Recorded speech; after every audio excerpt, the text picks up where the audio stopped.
sit back there. Okay. So by raise of hands, do any of you know someone that has had the privilege to adopt a child? Or have you wanted to adopt a child of your own someday? Okay, so I can answer both of those questions, yes. Actually, my cousins adopted a little girl about 2 years ago. Her name is Fiona. Those are just a few pictures of her. But that also greated my interest in adopting a child one day down the road. So all of you are probably familiar with adoption, but what you may not know is some of the details on how adoption began, as well as some similarities and differences that occur, as well as how it specifically works here in an accredited agency here in Indiana. Also, one day you might want to adopt, so this will be able to help you begin this process.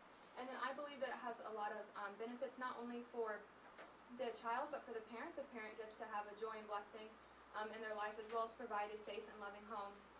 And then also for the child, they get to have some opportunities that they may have not been able to have with their biological parents.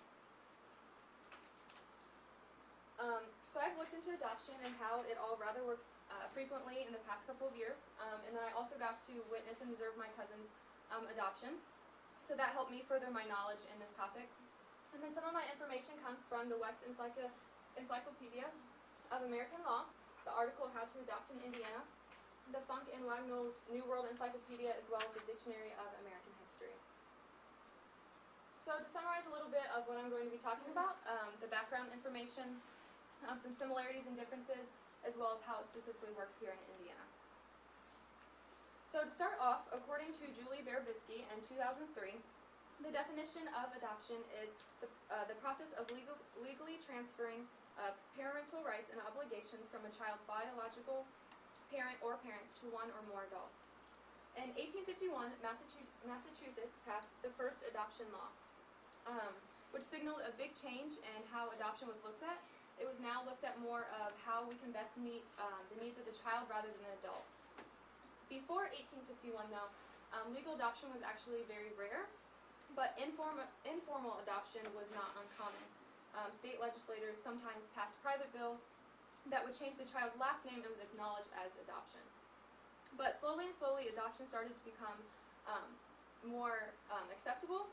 In 1917, Child's Code of Minnesota required an investigation in the adoptive home by a state agency and had to wait for a 6-month probationary period before anything could be finalized. But in 1920, social workers wanted they wanted stricter adoption laws and regulations, so they wanted further investigation and they wanted more professional oversight. Because in 1930, a lot of people were just placing kids in homes based on their intuition, so it was just how they were feeling and if they thought that it would be a good home, rather than going into the home and making sure that it was. In 1940, social workers started to change their opinions on this, and by mid-1930, 17,000 children were adopted. In 1945, 50,000, and then in 1965, 142,000. So it just shows that over time, adoption has become more acceptable. So after hearing about the background information, I now want to discuss the similarities and differences that appear in certain adoption processes.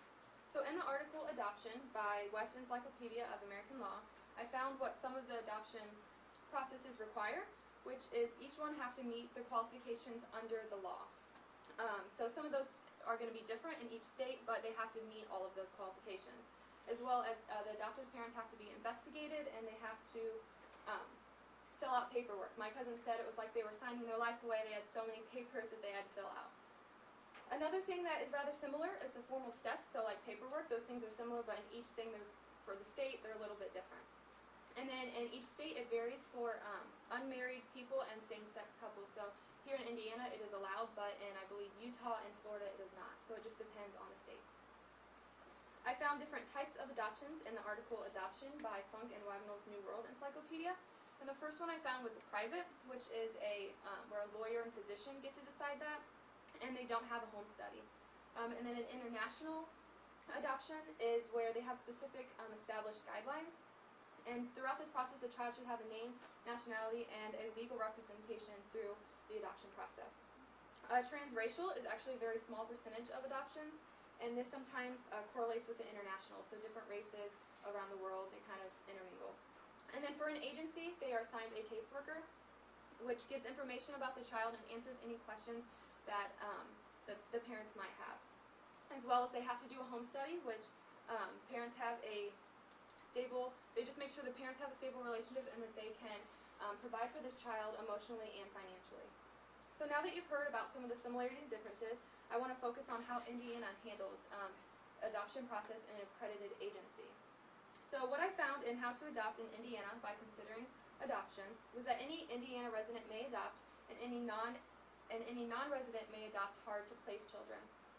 Also in DCS, How to Begin the Adoption Process by Indiana Department of Child Services, I found 3 things that they have to complete for the preparation requirements, and the first one is training.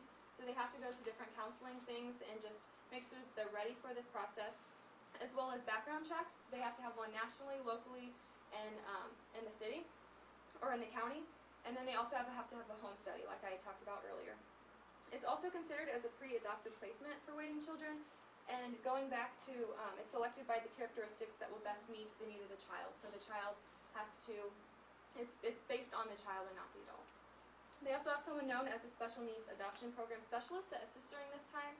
And it can take about 3 to 6 months before you can even wait to be selected. It takes a long time for all these requirements to be met so that you can adopt. Some of the things just in Indiana that you may have to pay for, you may have to pay for some of these or all of these, is attorney fees, hospital and medical costs for the birth mother, counseling for the birth mother, travel expenses and living expenses after the first trimester, and then reimbursement of any wages lost during the pregnancy due to a medical issue. So one of the things that is a big thing in an Indiana, in an accredited agency, is that the court has the final say. So the court gets to decide if you can adopt this child or not. They always have the final say. So to summarize how adoption came about, laws were passed, and people began to realize that adoption was for the child and not the adult. That was the big key thing that changed from 1851 to today. Then some of the similarities and differences that occurred was all adoption processes have a certain number of requirements, and that there are different types of adoptions that can take place.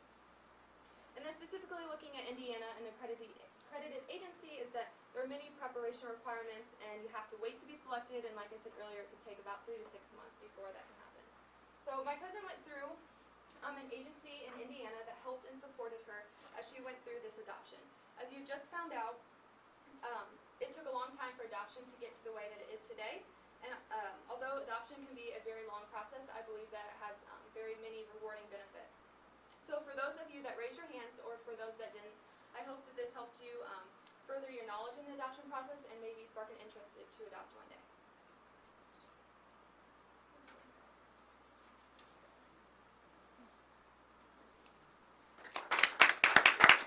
Allow me to ask you a question.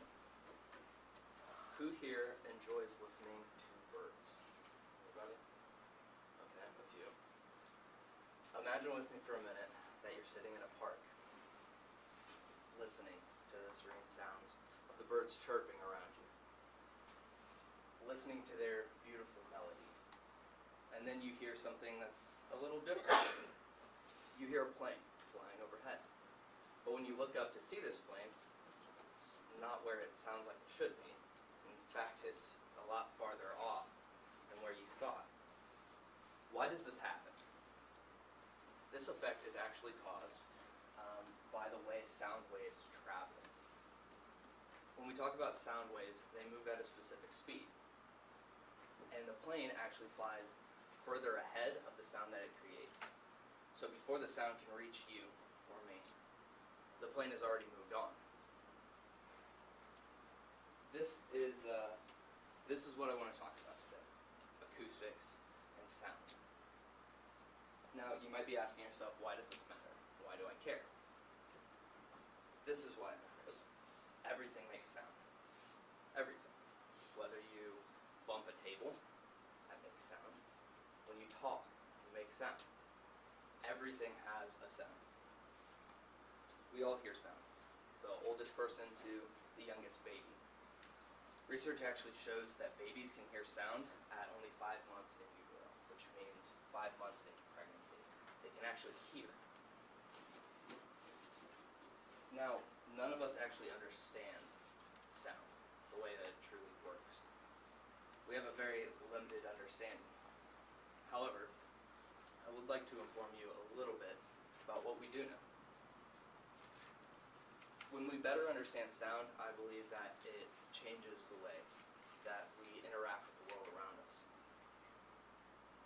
Now, you might be wondering why you want to listen to me talk about this.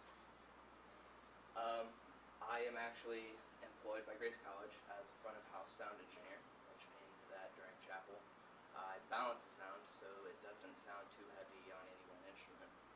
I'm also a music technology major, and my info comes from 3 specific books: Sound Waves and Acoustics by M.Y. Colby, Musical Acoustics by John Broadhouse, and Charles A. Pulver's book, Musical Acoustics.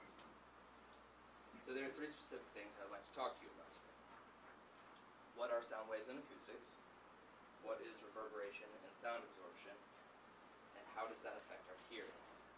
And I believe that after you understand the basics of this, I think that you'll see why it matters. So, what are sound waves and acoustics? So, as I said earlier, everything makes sound. But something you might not know is all sound is actually vibration. Everything vibrates at a different rate and tone, making different sounds that we can hear as audible. We measure sound in what is called decibels. Now, decibels are sound pressure, so every sound actually makes a sound wave, which actually has a pressure to it. For instance, if you go to a concert, you're looking at probably hearing around 80 decibels, which is not that loud. You can listen to 80 decibels for about 8 hours before it truly affects your hearing long term. However, if you listen to music at 85 decibels, you only have about 4 hours before that can actually damage your hearing. This is how drastic the change in decibels and sound pressure is. So the other thing that we have is acoustics. Now, when we say acoustics, there are different types of acoustics, but we're talking about architectural, such as in this room. So the size of a room makes a difference, as well as what is in a room. For instance, in a room that is about 10 foot by 10 foot, sound travels between one wall to another and back 60 times in 1 second. It also has about 1,000 points at which the sound will bounce off of the room. Now, we also have objects in a room, such as a room full of people. Sounds a lot different than a room that's completely empty, or a room that has tables in it. All of these things change the way sound moves. So now that you kind of have an understanding of the basics, I'd like to go a little bit deeper. So when we talk about reverb, such as when a plane flies by,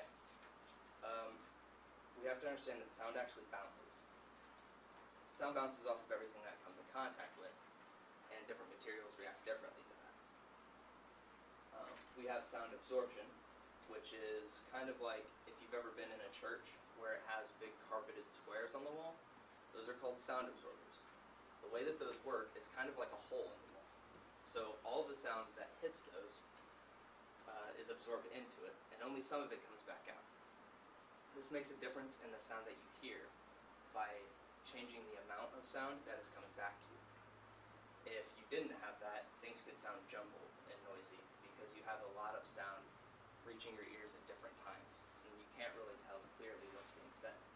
We also have something called sound diffusion, which is anything that changes the direction that sound is moving, such as people, chairs, different things like that.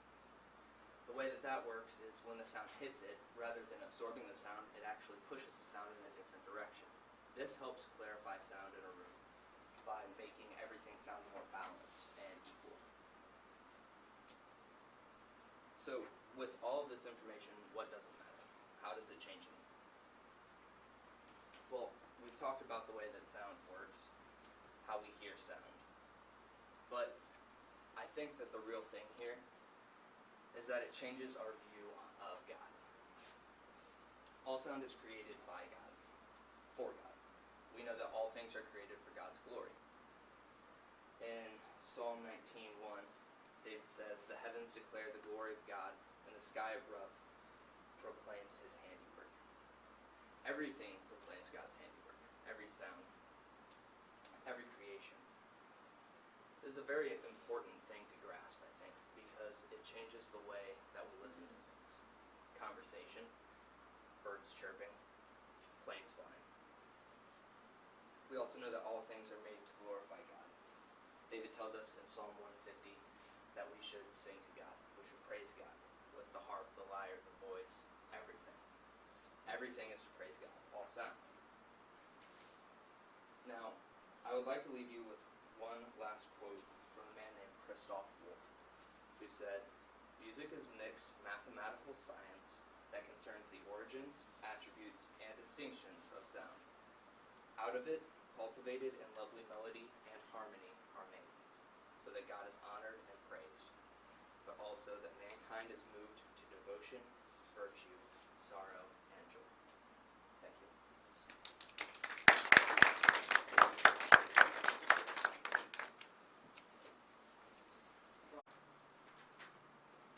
Stephanie Shane said, more than 10,000 large substandard mass producers of puppies house 2,000 to 400,000 breeding dogs that produce 2 to 4 million puppies in 1 year, estimates Humane Society of the United States. Missouri has 1,400 federally licensed commercial breeders, and then twice as much as Oklahoma, Iowa, Kansas, and Arkansas. The purpose of puppy mills is for producers to make as much profit as they can in 1 year based off of how many puppies they produce. And then all the puppies, they are normally sold at 6 weeks of age, but you're supposed to wait until they're 8 weeks of age, because the puppies in the long run will have future conferences that will make them so they're less likely to develop, which such as when they will bark more if they're away from their mother, they won't know how to socialize, they won't know how to get along with other dogs, they'll become food aggressive, and there's just so much more that can come if they just waited 2 weeks longer. And then the mother dogs are normally malnourished, they're in small cages, barely any room for them. The owners don't care for the dogs, they just worry about the puppies, and then the puppies normally, they have illnesses, which the illnesses, they can become better if they actually took care of the puppies, but they're just worried about the profit. So the less money they spend, the more money they make. And then credibility, I have hands-on learning experience through puppies that have dealt with puppy mills, because they come and they're scared, they don't like people, there's just so many, it's hard for them to want to get through life because they can't trust people, and it's just hard for them to get over everything in life. And then I also read 7 articles that will help me better understand puppy mills, and you might ask why this is relevant to your life, but in the future, if you want a puppy and you get it from a pet store, it's going to come probably from a puppy mill, unless you get it from a shelter. So those are kind of just the questions you have to ask yourself. Do you want to get a puppy that might be damaged and not just from a rescue? And a preview would be information on how a puppy mill's ran, laws that are enacted, and also statistics. And then, so just to get talking about puppy mills, there are 200,000 puppies are bred and sold each year in Lancaster County, Herbst States, and then most of them are Amish operations, which includes 277 licensed breeders, which there's an estimated 600 facilities that are not up to date, which they can produce up to $500,000 a year in profit, just by how many puppies they produce in one time frame. And then there's an experience of National Mill Dog Rescue in Peyton, Colorado, which has rescued more than 5,300 mill dogs in 4 years, which Shannon states. Now that you kind of understand a little bit about the puppies, let's talk about just how they can get away from everything. Wayne Pickell is the president of the largest animal protection organization in the world, the Humane Society of the U.S., and he is in charge of just helping dogs get through any rough situations, and he won't back down from any dogs that come So no matter what the circumstances is, if the dog doesn't have a good, like, start of the life, like, he'll just always just help no matter what happens. And he'll pay for, like, just any fees that come about, but they have to do that from profit. So as long as they have people who want to donate towards the cause, then they're able to just keep on helping to end puppy mills. And there's a high volume operations that sell directly to the public, which they don't need a federal license, and most state laws and enforcements are weak. Beware of doggy and window states, which basically that means that most of the puppy mills are in, like, the United States. There's nothing against them. So there needs to be more laws enacted in order for them to stop puppy mills, because the puppies are not well cared for, and there's so much that can become damaged just over time. In 1966, Animal Welfare Act states that large breeders have to have a license because large dogs, they take more time to care for, and they have to have more, like, money spent on them because they go through more food in a year, and they can also produce more puppies just based on them being bigger versus, like, a small dog. In 1990, they shut down some of the worst puppy mills that they had ever seen, and some of those puppy mills were in Virginia, Missouri, Oklahoma, Ohio, and Indiana.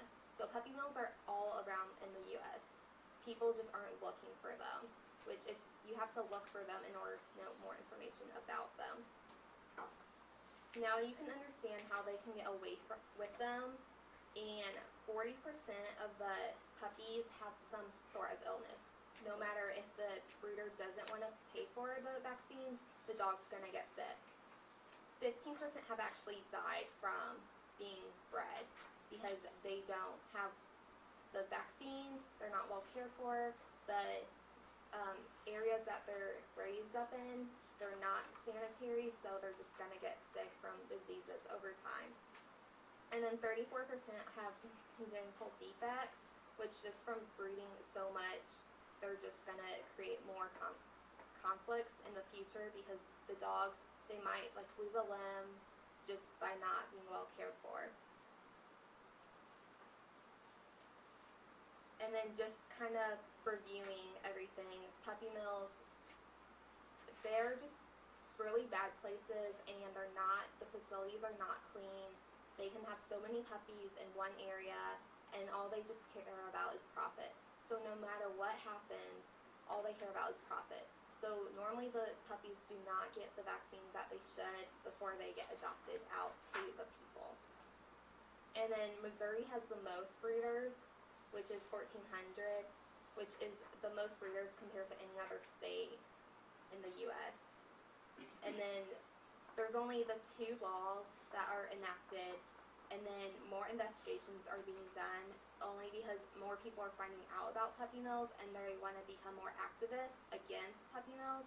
So they're having more people, like, rally up against them and try and shut down puppy mills, which that won't happen unless more people get behind the activists, which won't happen unless more people know about puppy mills. And then back to the statistics, the illnesses, the deaths, and the congenital defects, they can all be, like, fixed if people knew more information about the puppies. So no matter what happens to the puppies, they can always become fixed, and there's a way to end the puppy mills, but just people aren't going to end the puppy mills because all they care about is profit. And in conclusion, there was this one story where this girl, she got a puppy for Christmas because her kids wanted a puppy. So she bought a puppy, she paid $500 for it.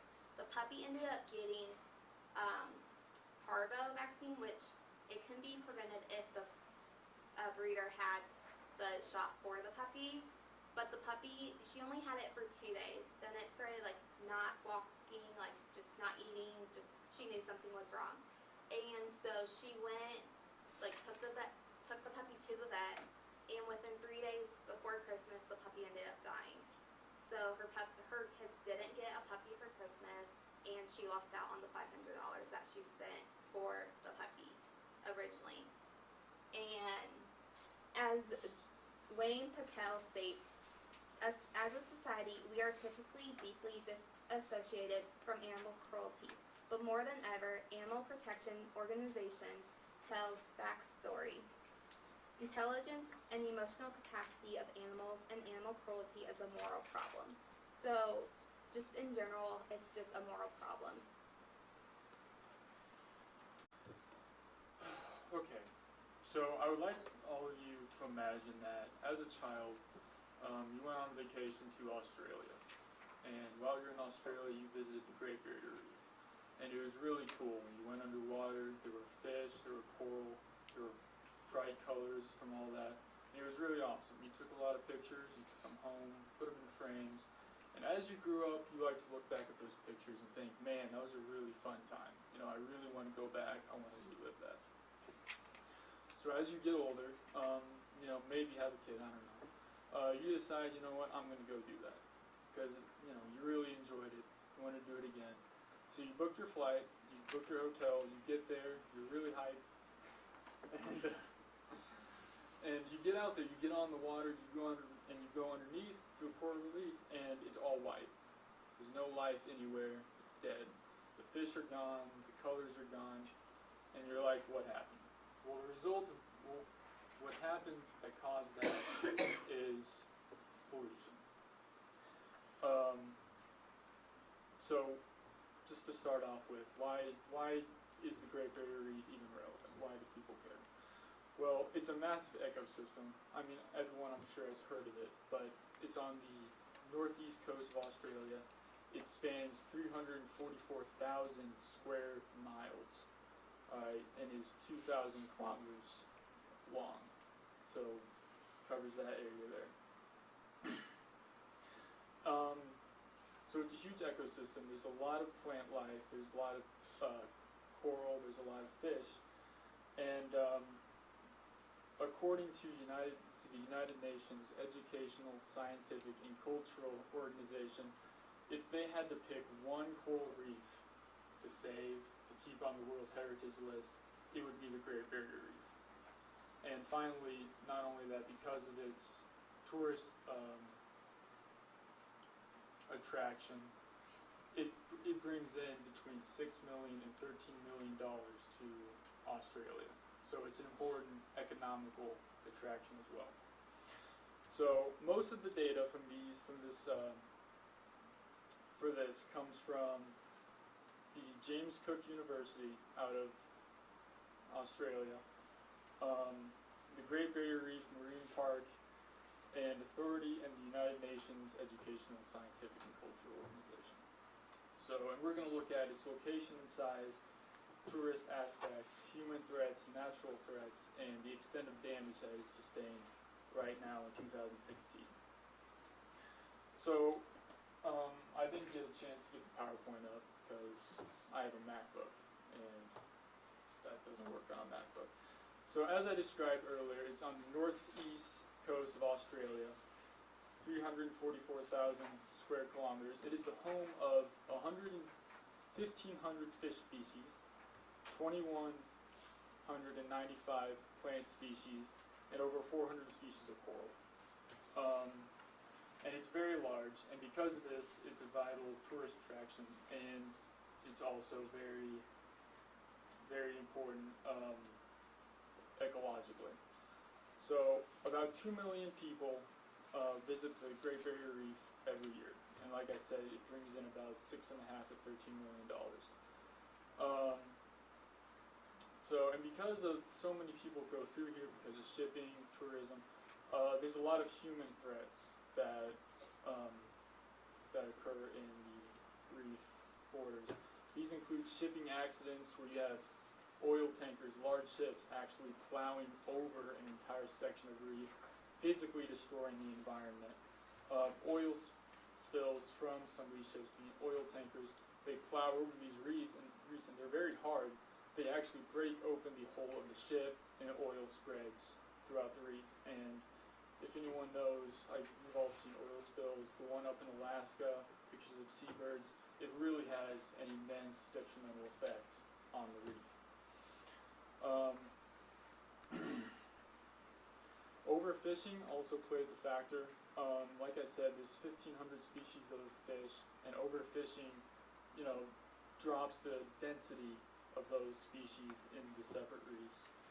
And finally, agriculture chemical runoff is obviously chemicals from farms on the mainland coming into the water and affecting life there. And I'll come back to that because that is important in a little bit.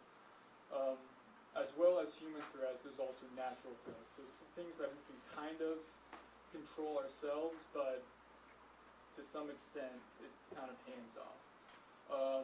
The natural threats, one of them is coral bleaching. Now, when I'm referencing what I said earlier at the beginning, when you go underwater, the second time, you notice everything is white. That is coral bleaching. And no, it's not, if you may be thinking, someone taking bleach and dumping it in the water and the coral turn white.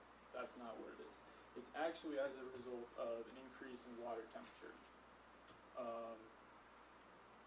Specifically, when the water temperature increases, the coral expel microorganisms that live on the surface, and that actually gives them their color.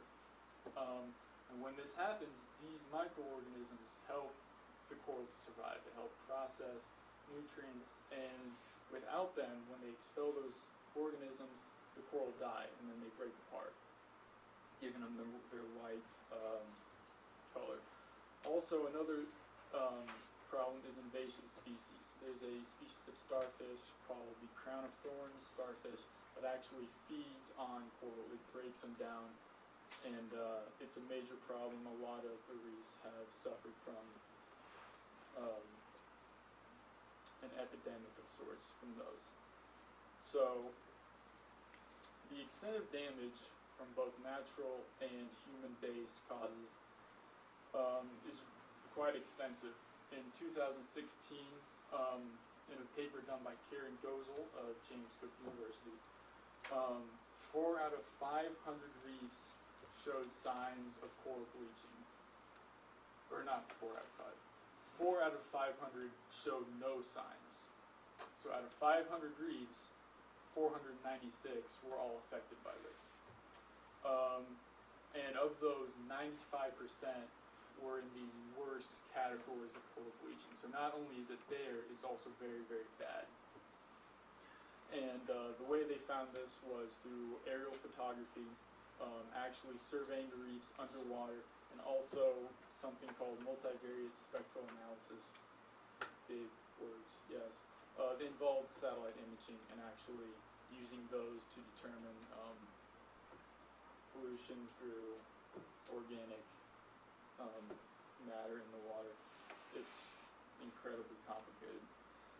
So basically, in conclusion, the Great Barrier Reef is our biggest reef here on Earth. It's incredibly important for ecological purposes, economic purposes, and just as a place to go. And it's obviously, it's like I said, it's under attack by a lot of pollutants from oil, from coral bleaching, and vast areas are experiencing the worst instances in history, actually. That's from Karen Gozel as well. So basically, once again, imagine going to the Great Barrier Reef and instead of seeing all these colors, all this wildlife and fish, there's nothing there. It's all dead. So, I don't know, like, personally, I'm interested in nature and stuff. I would like to avoid that. I would like to be able to go there and experience the colors. So it's not yet dead, but if we don't do anything about it, then it will be soon. So that's all I got.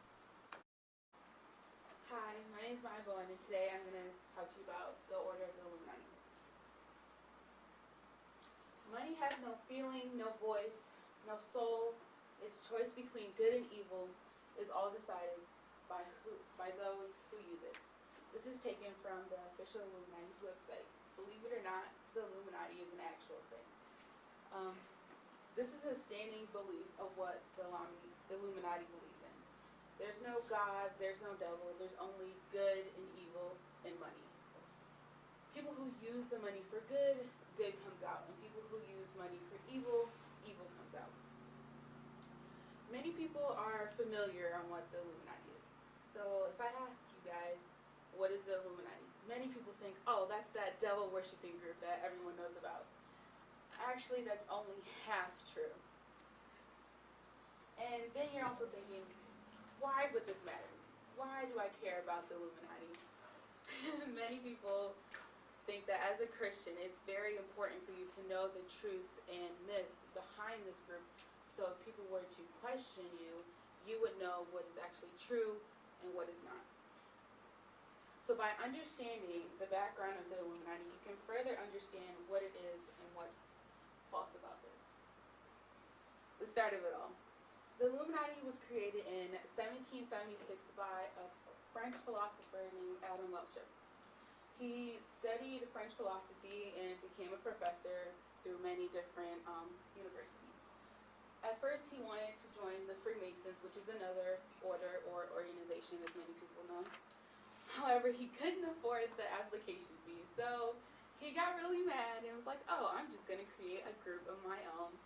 Therefore, became the Order of the Illuminati. And as a few of these beliefs, the group's overall purpose was to come together to share their common beliefs of modern science and technology. They wanted to be known as a group that maintained the public image of being charitable and known to promote the welfare of others. So it wasn't just, oh, I'm going to talk about the science and technology. They actually wanted to help the people of their communities and, make a good name for themselves. However, the church during this time, which still controlled most of the public's ideas and views, they didn't like that. I don't know why, but they didn't. Many people say because it is the science and technology of the aspect, they believe that, again, there was no God, there was no devil, it was only good and evil. So people thought, oh, this is the devil because of science, even though they didn't believe that. So the church shut down their organization. Now this is when many people start to disagree on if the Order of the Illuminati shut down or if they continued in secret. But as the group continued to have secret meetings, which many people still believe, they began to develop their beliefs and purpose of the order. The beliefs of the order. They believe in self-knowledge, self-improvement, and social reform, and as well as free thought. Again, the church still continued to control many of the aspects of their community and their state. So going against what the church said was a big no-no, per se. So after the church shut down their organization, supposedly, they then became the Antichrist group. This is when the truth of the Illuminati starts to become into the myth of the Illuminati.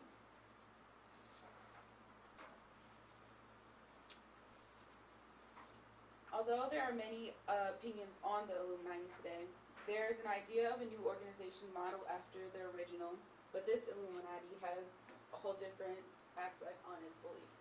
According to Anne-Marie Slaughter, the New World Order is a state that is not disappearing but disintegrating. This new order believes that money rules the world. If you have money, you have fame, you have power, and everyone knows who you are. This idea is more constitutionally considered as communism. They think that in the end run, there should be no government, no laws, and no one ruling over anyone. The Illuminati today. Many people believe that this Illuminati group is a devil-worshipping group. It controls the media and entertainment and politics. People known to be in this group are Beyonce and Jay-Z. They are known for holding up the triangle symbol, also known as the I that we see on the dollar bill today. Presidents, Obama or Bush or Clinton, they were known to control the political aspects of this group. And also, there are many conspiracy theories on Michael Jackson, Whitney Houston, and Prince. It is believed that if these people were to give blood sacrifices to the devil, they would give their soul to him, and in this world that they would have money, fame, wealth, everyone would know who they are. They controlled the aspect of how our world is run, even though we know that that's not completely true. It's not true. But so in exchange for the money, the wealth, the fame, people would eternally live in hell for the rest of their natural life, if that makes sense. According to different sources or different conspiracy theories again, an example of this would be Michael Jackson. Many people believe that the Illuminati killed Michael Jackson. He was believed to know the actual inside of this organization, who ran it, how it was run, and why it was run this way. So many people believe that they killed him. The whole, he was given certain medicine to, control what he felt, control what he did, and having overdosed on this medicine, he died. And there was a huge lawsuit about it and how this actually happened, but can't get further into that today. In conclusion, I talked about the history of the Illuminati. It's the group's belief in what exactly the Illuminati is today. To also remember what I talked about today, the two main things are how the original group didn't worship the devil. They believed in science and technology, and they just wanted to have a good overall feeling about what they wanted to do. But today, the Illuminati controls the political system, the entertainment world, and the media world, social media. People believe that the social media is controlled by the Illuminati. And overall, I hope that this has cleared any misconceptions that you have about the Illuminati. Thank you. Horace Greeley, founder and editor of the New York Tribune, once said, "Journalism will kill you, but it will keep you alive while you're at it." As human beings, we yearn for information. We seek to find, we dig to uncover, and we read to learn. Learning, uncovering, and finding has become increasingly more easy over the years through the development and expansion of news media, particularly through newspapers. Having studied the art of writing since my sophomore year in high school, and having studied also Tim Harrower's Inside Reporting and Juha Kivakas and Tess Saperstein's various articles, I have found that this expansion is ongoing and multifaceted. Newspapers across the globe have strived to inform and have, supplemented by technology, succeeded in their arduous and perpetual task. Throughout our time together, I will give you a brief history of where newspaper journalism has been, where it is, and where it is going. Understanding journalism's past will help you to see how far it has derived from its original function. In the beginning, God created man. Not so much later, man did something stupid, and another man wrote about it. Recording stories, seeking eyewitness accounts, and quoting professionals. Being a reporter is not a new occupation. In fact, in 2 Timothy 3:16, the Bible tells us that the word was breathed out by God. God, the ultimate editor, supervised human authors of the Bible, and while using their own styles and techniques, they could record exactly what God intended. Though not technically derived by God, God perfectly guided and inspired the Bible. The Lord Almighty hired over and around 40 men over the course of 1,500 years to find, uncover, and learn for the expansion of his kingdom. Long ago were the days of chisels and paper made from stone, by the time that the newspaper, one comparable to today's paper, had come about. The printing press, invented by Johann Gutenberg in 1400, paved a way for such newspapers to begin. In 1609, Europe's first regularly published newspaper appeared, and in 1665, the English language newspaper was released. By the 1800s, 20 dailies and more than 1,000 weekly newspapers were published in the U.S. The idea of mass media came about in 1833, pioneered by Benjamin Day, and the New York Sun began selling newspapers for a penny each, allowing the common man to be more well-versed in local news. As news continued to become a more accessible adversary, technology also began to take shape, and in 1844, long-distance reporting became possible through the transmitting of information through the telegraph. Later, the New York Times, a renowned newspaper, was established in 1851, and with it came about yellow journalism, a type of writing that made loud, crowd-pleasing headlines to sell stories. Joseph Pulitzer and William Randolph made their names on the back of this scandalous technique. In 1860, the American Civil War began, and a writing style known as the inverted pyramid, a technique which sets all important information toward the top of the article, was designed. This technique helped to propel the news world into creating straightforward and to-the-point articles. The newly formed articles were soon accompanied by original photography in the 1880s. Those original photographs, though obviously not to the caliber of today's technology, made absorbing new information all the more easy. Juha Kivikas, a writer for Photo.net, claims that people are busy and fundamentally lazy. We seek information via the way which is most effortless. During the 20th century, the news industry boomed, but not through the direct use of newspaper journalism. Radio became predominantly successful, as almost every household in the United States equipped themselves with one. In 1941, President Franklin D. Roosevelt spoke to the largest radio audience in history when declaring war on Japan during World War II. By the 1960s, television became the most popular media facet. In 1963, 96% of homes with televisions watched an average of 32 hours of news coverage of the John F. Kennedy assassination. As the television and radio businesses thrived, newspaper worked to become more fact-based and more objective. During this time, the majority of news was written in the inverted pyramid style, focusing on writing shorter sentences and relaying bigger facts as a priority. The inverted pyramid is one of the leading stylistic choices of today's journalists. Amidst the throng of technology, social media has emerged, and through its development has become a major news source. Though proven spotty and certainly unreliable at times, people continue to get on their social media websites to look at their timelines, news feeds, stories, to catch up on each day's happenings. Political campaigns are ran on the back of Twitter, a site founded in 2006, and breaking news typically finds its way onto Instagram, a page founded in 2010 by way of civilian shot footage and commentary.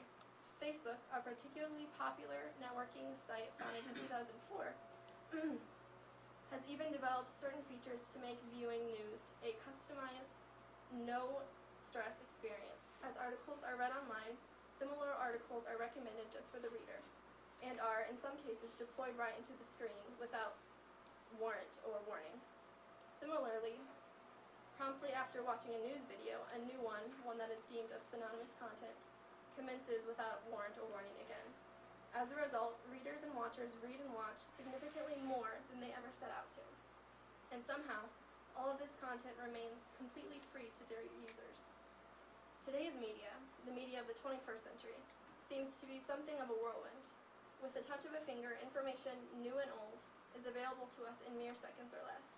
News outlets can send texts, emails, tweets, and direct messages in order to get their stories out in the open. Less than 50 years ago, reading a newspaper, listening to a radio, and watching the television were really the only ways to access local and national news. Today, most of the population has not only access to papers, radios, and television, but also to personal desktops, smartphones, and laptops. In some ways, one cannot even hope to escape the breadth that breaking news has gained through the aid of various technologies. So, In this ever-developing world, how do newspapers survive amongst its seemingly superior competition that is the internet? Simply, they do not. Not in their traditional forms, at least. Newspapers of late have become strapped for cash. Most people are being forced to shut down completely, not able to evolve or develop fast enough. Other companies have chosen to become non-for-profit organizations. In fact, Pew Research Center identified 172 digital outlets launched between 1987 and 2012. These organizations depend solely on private donations to pay for operational expenses and writers' wages.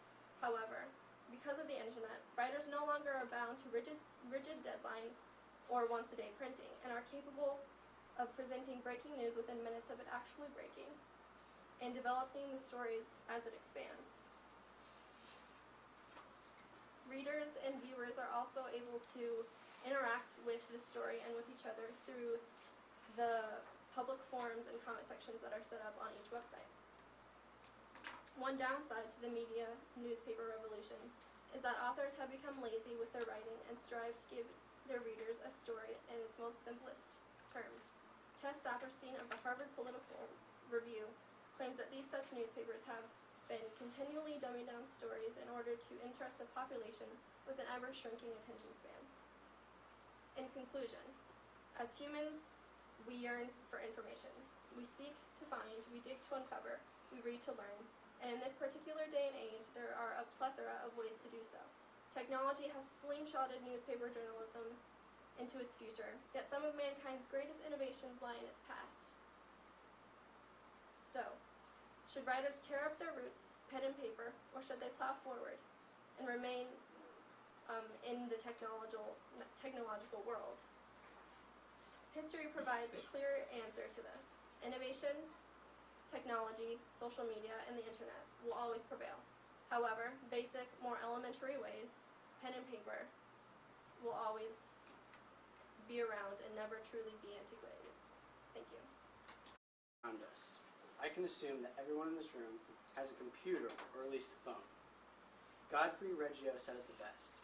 It's not that we use technology, we live technology. I've spent hours finding and observing information about how technology is affected by technology affects communication. Today I would like to inform you the history of communication and technology, the effect that technology has on communication and how millennials are using it, and why technology has taken over our lives. To understand the different ways technology has impacted our society's communication, we must first understand the path in which communication and technology has evolved. Oral and written are two basic forms of communication. Written communication has evolved since it first began. In the book Perspectives on Communication, Louise Forsdale tells us how written communication has evolved. Sign writing, which we know as pictographs, was one of the first ways of written communication. Later, surface writing became the next big way. This would take place when people would write on stone and clay tablets to communicate. Following surface writing was hieroglyphics. Hieroglyphics were symbols and pictures that are etched or painted into a wall. Pen and paper is a more recent form of written communication that we still use today. I use that term loosely because we do not use pen and paper as much as our parents did when they wrote letters to each other. Oral communication has pretty much stayed the same, but as technology has grown, it has become more and more rare to use. Oral communication used to be a thing when people talk face to face. Nowadays, oral communication takes place when someone calls or video calls someone else. Just like communication has evolved, so has technology. Computers, for instance, they used to be the size of a wall. Now they can fit in our backpacks, their laptops, and even a watch. Phones have even changed. Calling an operator was one of the first ones. You'd have to call someone else to get in contact with the person you need to talk to. The dial-up phone was another one. You had to put your finger in the dial and twist every digit you needed to enter. A landline, a more recent phone, but you really don't see it as much. Still in businesses and houses. Flip phones are still around, but you don't see them as much.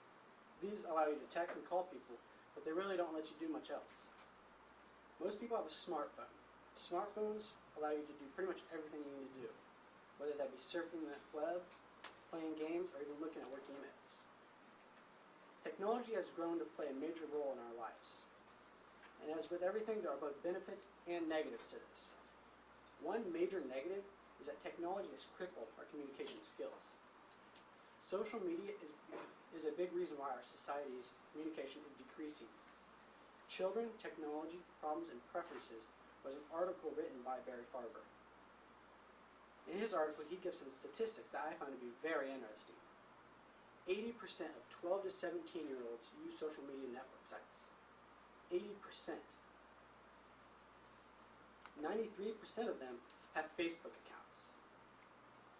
In 2009, more than 50% of adolescents logged onto their favorite social media site more than once a day. And 22% of them logged onto that site more than 10 times a day. Can you imagine what else they could be doing rather than spending their time on social media? They could be hanging out with friends and socializing face to face. People are affected by the amount of technology they are using.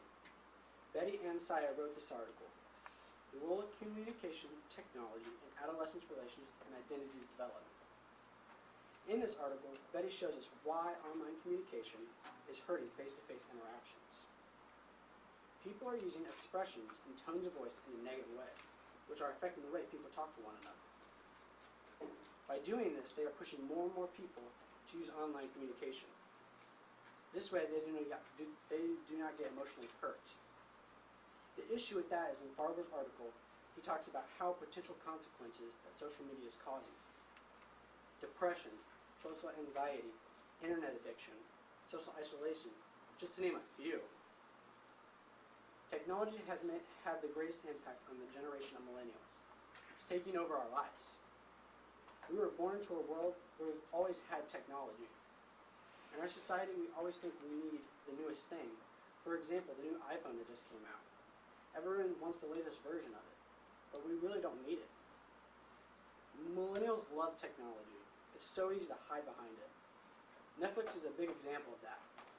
Most people love watching shows on Netflix rather than going hanging out with their friends.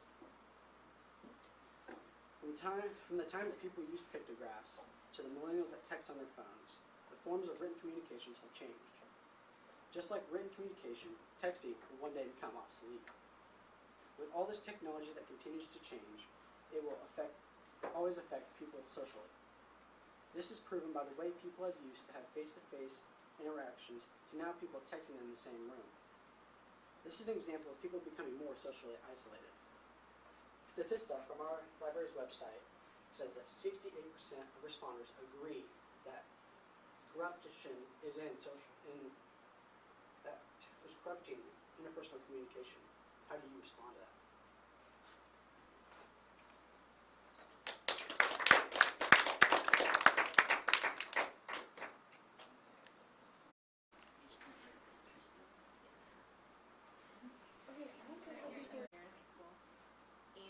They were out really late at this cross-country party. He was with his best friend.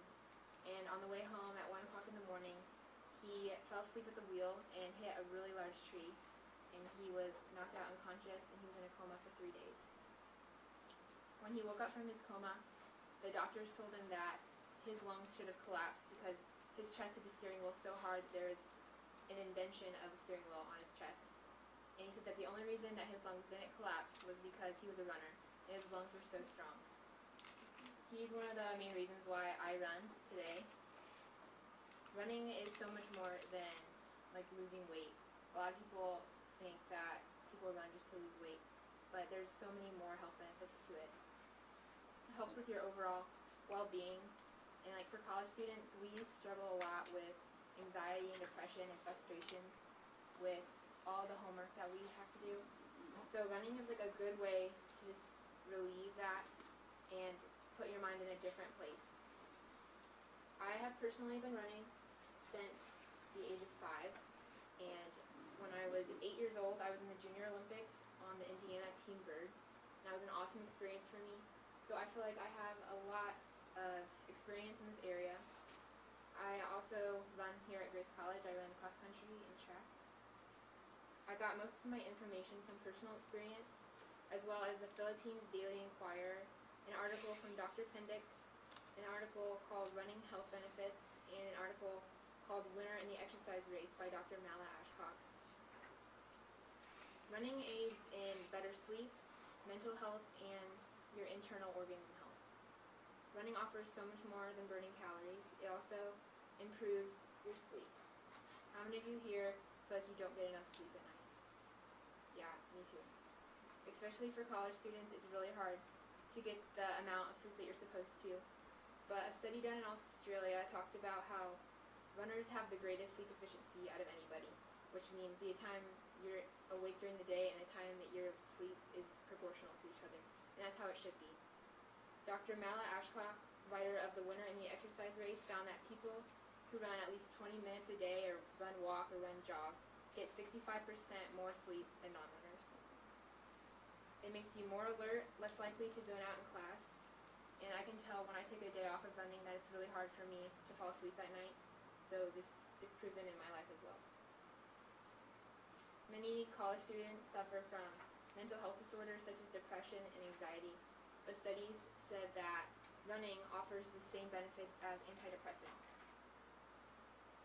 When you run, these chemicals in your brain called endorphins are released, and endorphins are also known as stress fighters. So the more you run, the more endorphins that are released. And in college, we deal with a lot of fear and stress, so that's a great way to fight that. Runner's World is an article, and they write commentary on studies done on runners, and they said that 30 minutes of walking or running instantly lifts the mood of somebody in a major depressive disorder. This running has been used by therapists, especially this day and age. People don't want to take medication for anxiety or depression, so therapists have started prescribing running for depression, anxiety, and addictions. And actually, they said that people with alcohol addictions get the greatest benefit from this because it takes their focus from the alcohol to running, and running becomes a healthy addiction. Dr. Pendick, he's a well-known psychologist, said that runners run just to make them feel better. They don't really care about the mental or physical benefits of it. Along with running, there's this thing called a runner's high. Some of you have heard it. I experience it weekly, and especially now that I'm in college, I experience it a lot more because we're running a lot more miles. But it's when so many endorphins are released in your brain that you get a literal high. And for me, it means like I crave running. Sometimes I'll have dreams of running, and I feel like I'm gonna cry if I don't run. That happened to me last week, actually. And I'm able to run really fast, really far without any pain. And it's a great feeling. I feel it weekly here at college. And it just gives me a release from stress at school, and it's legal. Along with the mental health benefits, running also offers benefits for your internal organs and bones. Running helps with strong knees, strong joints, and when there's more oxygen flow in your blood, it flushes out toxins. It actually lowers your blood pressure 4.2% lower. And a study found that speed and distance don't matter when calculating any of these benefits. So no matter how fast you go or how slow you go, you can still get these benefits. And running has also said to reduce the risk of death. So why wouldn't you run? There's so many sleep benefits to running. A lot of people who suffer with insomnia take up running because just like therapists use it for antidepressants, it's also used for people with insomnia because you're burning off so much energy that it makes you sleepy towards the end of the day. A lot of people have started to use running as a treatment for depression and anxiety. I know that's something that I've struggled with in high school, and running was my way to escape that. And so it's an alternative to taking medication. And you're able to experience that runner's high. Running decreases the chances of heart disease, and it helps all your organs work together. When you have more oxygen, your lungs work better. Like my uncle Rodney, his life proved that it helps your lungs. There's this thing called afterburn. When you run, for the next 2 hours after you run, you're still burning calories, and it's the only exercise that offers that. So if you run for 1 hour, 2 hours later, you're still going to be burning calories, and that's why you're usually hungry for the rest of the day after you run. Other forms of exercise don't offer that. At Grace, we have, I think, personally, the most beautiful campus to run at. We have so many miles of trails down at Winona. You can run around the lake. There's so many sidewalks, and it's really peaceful. I encourage you to go run around the campus. There's so much more to running than weight loss, as I have shown. Goal setting is another aspect of running. When you set a goal for yourself and then you accomplish it, you feel so good. And I encourage you to set some goals for yourself, such as running 15 to 20 minutes a day just to clear your head and get away from the stress of college life. There's actually a 5K coming up on December 3rd. It's called Run for the Heart 5K, and it's down the road from Kroger's here in Warsaw. I've been running it every year since I was little. So if you are serious about clearing your head and just getting one with running, this would be a great way to start. It's a beautiful route by Pike Lake and along the boardwalk.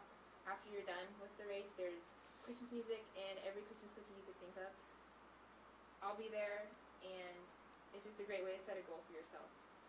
I want to leave you with the thought that running is not about being better than somebody else. It's not about competition, but it's really about being better than who you used to be. And it allows you to prove to yourself that you're capable of more than you've ever imagined.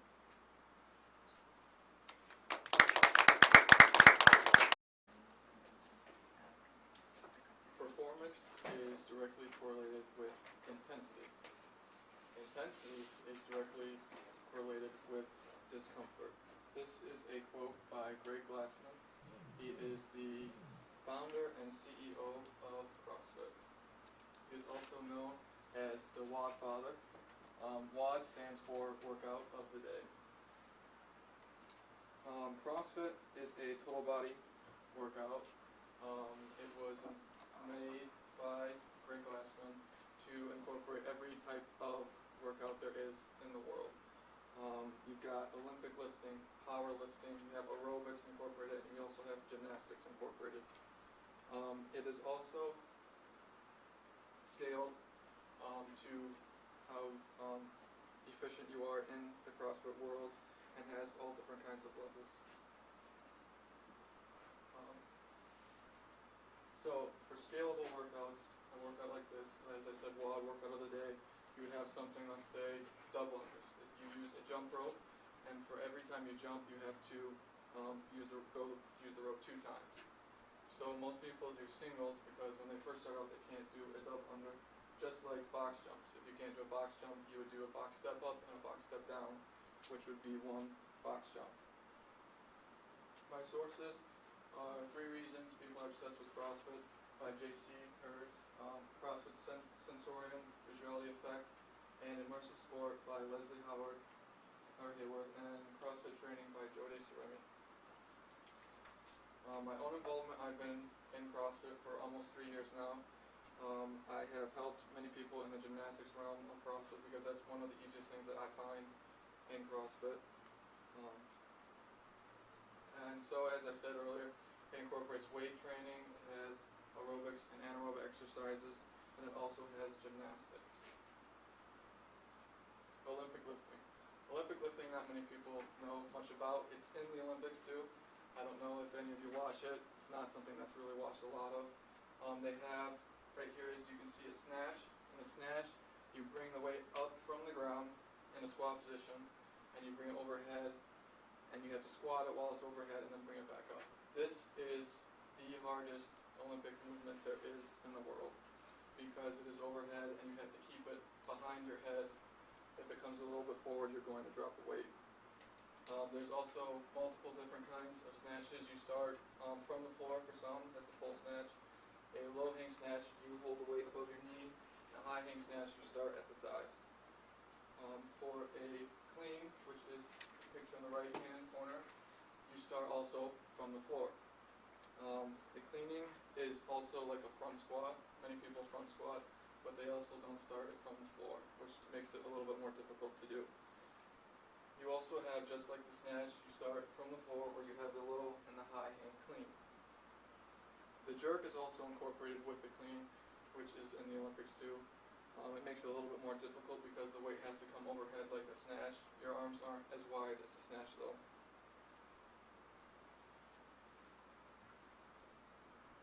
Then we have powerlifting.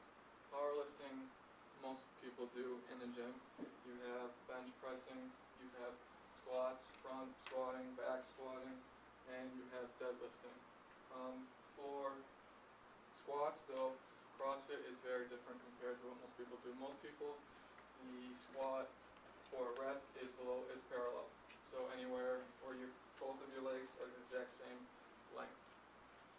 For CrossFit, you have to go below parallel for a rep 2 count, which makes it a lot more difficult, but it also gives you extra extension, and you can get up out of the squat easier with more weight.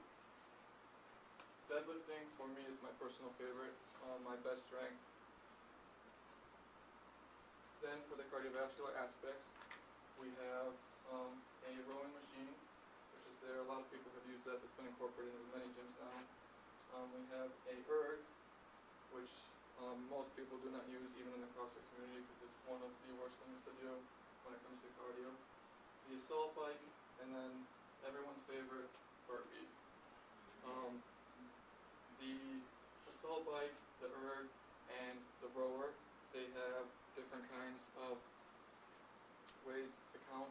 You have a calorie count, and you also have meters that are incorporated into workouts.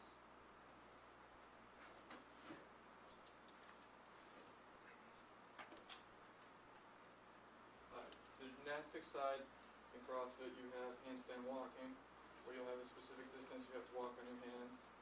You have handstand push-ups. They can be on the floor. You can have a raised object with weights where you have a deficit and you have to go in and out of the deficit. And then we have bar muscle-ups or ring muscle-ups, which are my favorite thing to do in CrossFit for the gymnastics side. But bar is a lot more easier because you have a fixed object to do a muscle-up. The rings are a lot more difficult because you have to stabilize yourself for ring muscle-ups. And actually there is, based on the population worldwide, only 1% of humans can do a ring muscle-up. Alright, so CrossFit, summed up in 6 words, is constant, varied, high-intensity, functional movement. It also has 10 components, which they call the sport of fitness. You have, as shown up on the board, cardio, endurance, stamina, strength, flexibility, power, speed, agility, balance, coordination, and accuracy. Now these are all incorporated into CrossFit. The weightlifting, you have strength and power. For the aerobic, you have the cardio, stamina, you have the endurance, you have speed and agility. Gymnastics, you have flexibility, coordination, balance, and accuracy. Now for accuracy, accuracy is defined as the ability to work or perform without making mistakes. This, for the gymnastics, is extremely important because the better form you are, the more accurate form you have, you're not going to be using as much strength to do that, and you can keep going and going. CrossFit, many affiliates or boxes, the owners use a chain concept for CrossFit. CrossFit, as I said, was developed with the 10 components because most people who work out, they usually only work out in certain areas like power and strength. CrossFit is supposed to link all of them, so you have a complete chain that is strong and you can do anything in the fitness world. So this is why they hold the CrossFit Games every August. And it's also the reason why CrossFit can say that you are the first person in the world when you win the CrossFit Games. That's it.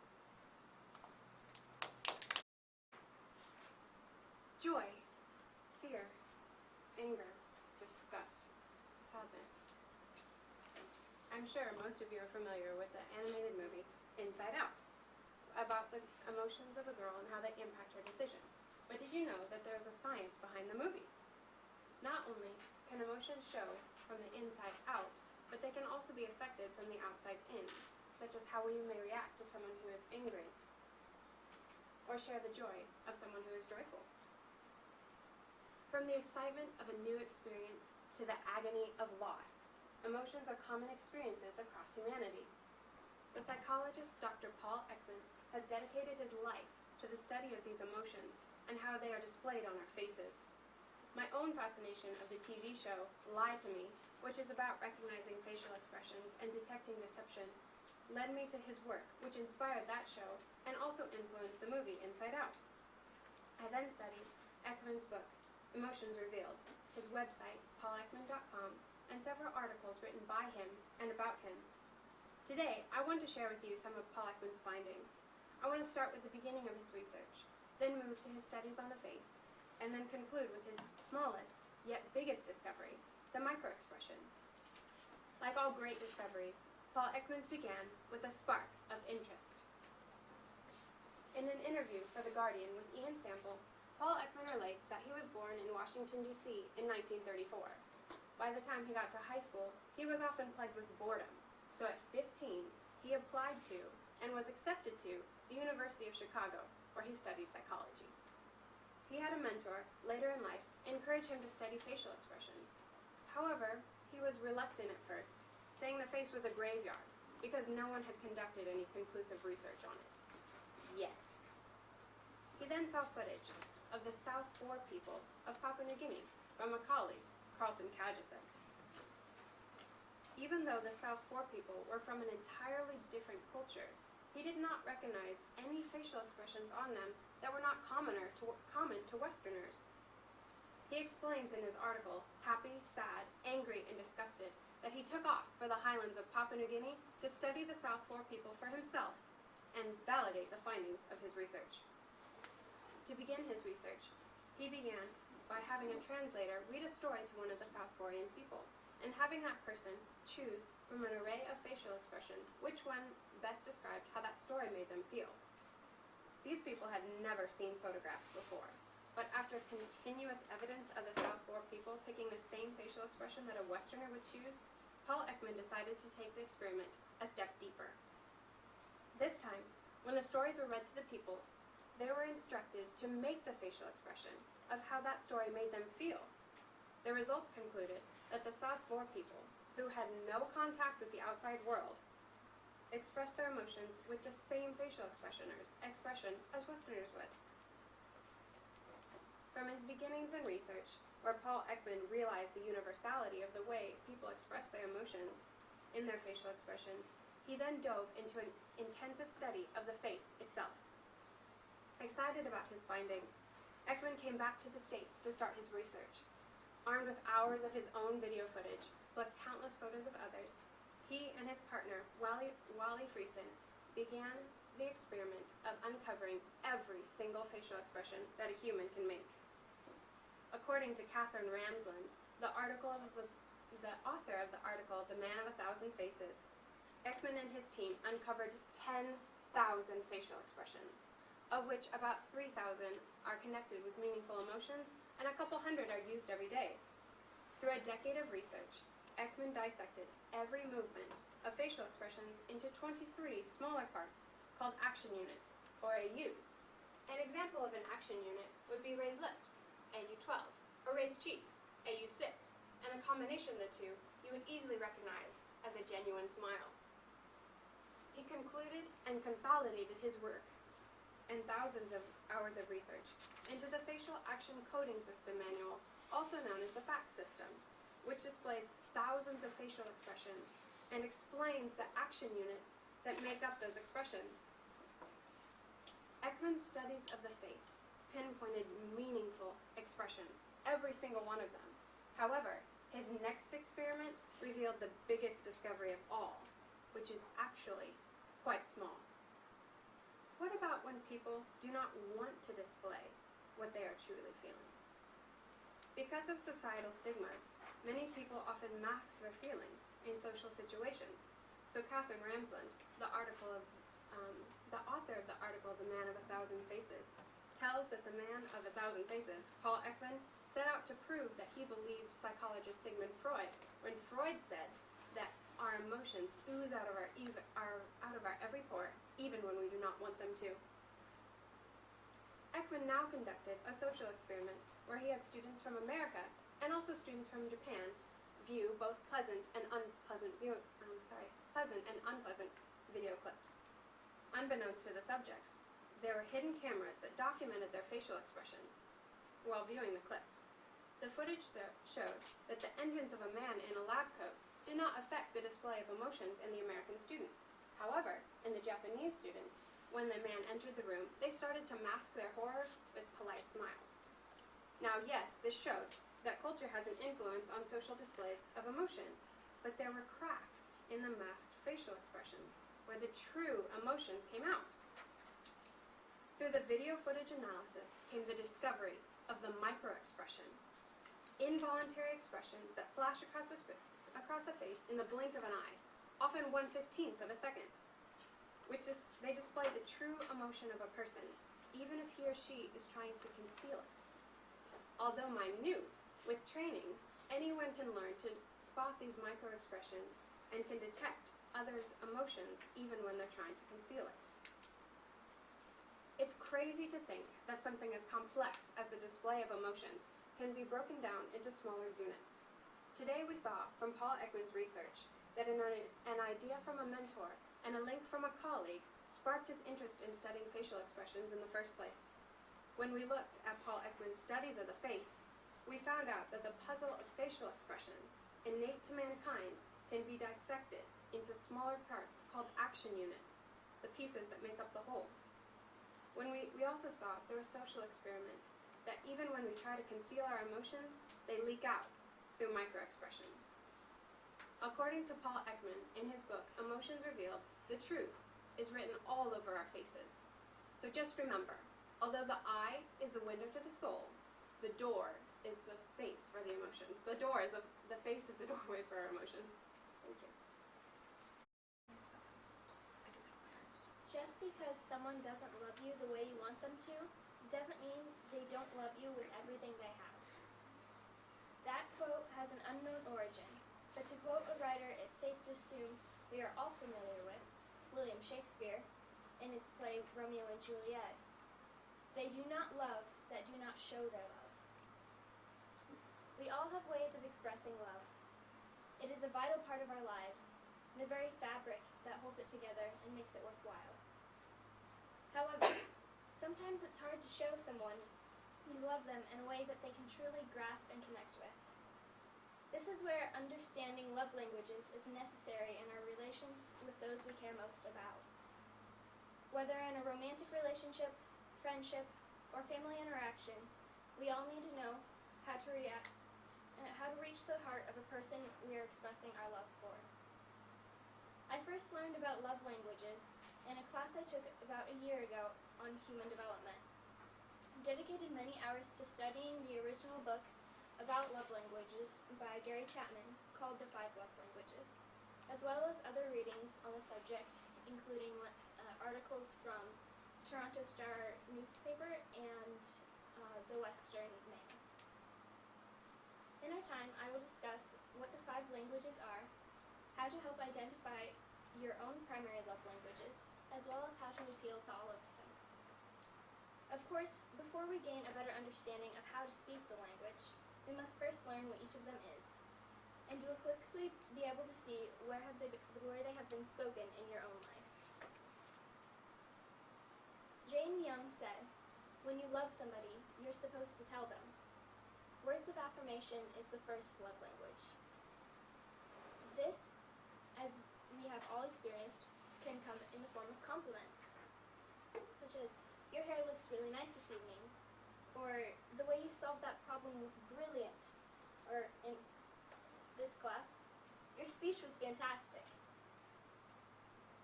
Chapman's quoted King Solomon when explaining this aspect in his book, saying, "An anxious heart weighs a man down, but a kind word cheers him up."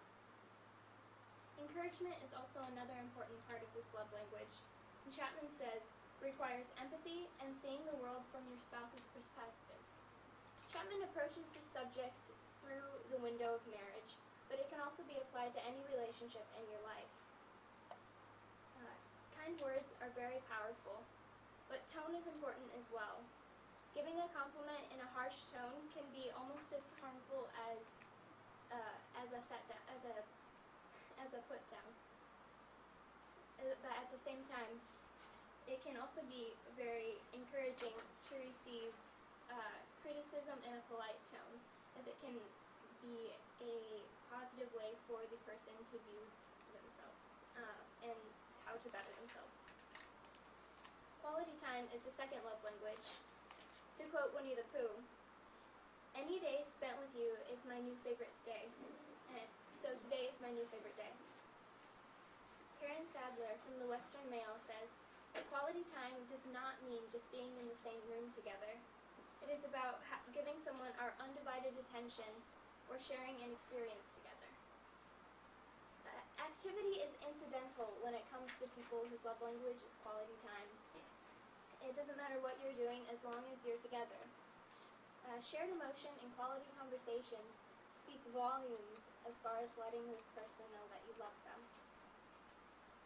The third language is receiving gifts. Lao Tzu alliterates, "Kindness in words creates confidence. Kindness in thinking creates profoundness. Kindness in gifts creates love." The one you love is an investment when it comes to speaking the receiving gifts love language. Not only are you meeting their needs, but you are investing in improving your future with that person. The gift of self is also a very powerful instrument in this language. Similar to quality time, being there with someone can be the best gift you can give them. The fourth love language is acts of service. Errands and chores are important, Chapman states, and doing things around the house or making a trip to the store or servicing the car can go a long way in saying I love you. The little things are what matter the most. But there is a difference between love and a doormat. You cannot use your loved one, but instead must treasure the things that they do for you. Chapman says, "Allowing oneself to be used or manipulated by another is not an act of love." The last love language is physical touch. And Sonober Khan says, "Your hand touching mine, this is how galaxies collide." Brief touches can speak volumes to someone whose language is physical touch. Simply briefly placing your hand on their shoulder as you pass them in a room can speak as loudly as the actual words, "I love you." But physical touch, in marriage or otherwise, is not just sex or hugs, it's small things like proximity. But touching in a way that one does not enjoy can tell them that you do not care. If someone with this love language tells you that they do not enjoy a type of touch, and you continue it, it is letting them know that they do not matter to you. Chapman says, "To withdraw from my body is to distance yourself from me emotionally." Now that you have heard and are familiar with the list of different love languages, have you been able to pick up the ones that stand out to you? Sometimes it takes more searching and questioning to discover which forms speak loudest to you. In identifying your love language, it helps to figure out the top two. Chapman says, "Whatever you have most requested is probably in keeping with your primary love language. If you pay attention to the kind of love you have sought out most, it is a key indicator in what you best respond to." You can also look at what has brought the most negativity in your life. If not receiving gifts has made you feel down about the person who you think loves you, then perhaps receiving gifts is the type of love that you need. And it also helps to look at how you express love to others, because that often tells how you want to receive it. Knowing what form of love you respond to is important, but it is equally as crucial to be able to express it to someone in a way that they desire most. Cassie Sire from the Toronto Star newspaper says, "The most important part is that we can understand each other, as far as appealing to others' love languages. With words of affirmation, writing love letters, or even bragging to other people about the one you love can show them that you love them. We often think negatively about bragging to other people, but this lets the person with the words of affirmation love language know how much they mean to you. With quality time, it can be as simple as walks together, just to be in each other's presence, or a quality conversation that provides an insight into each other's minds. For receiving gifts, you can spend money on things like going out to eat, or you can do something more simple and less costly, such as making a handmade card, painting a painting, or giving a wood carving. With acts of service, you can do things small, such as doing the dishes, or clean out his or her car. Physical touch, sitting close, is a good way to say I love you with proximity, as well as giving things like shoulder massages. We all have our own love languages, and we all have those we love, each possessing their own. My personal love language is physical touch. Perhaps now understanding these expressions will help us build the relationships that we have in our own lives. David Viscott said, "To love and be loved is to feel the sun from both sides." Words of affirmation. Let them know what greatness you see in them. Quality time. Make them a priority. Acts of service. Put their needs above their own. Receiving gifts. Invest in them. Physical touch. Hold them tight and never let go. Scripture commands us to love one another. Do so in a way that can be recognized. 1 Peter 4:8 says, "Above all things, have intense and unfailing love for one another, for love covers a multitude of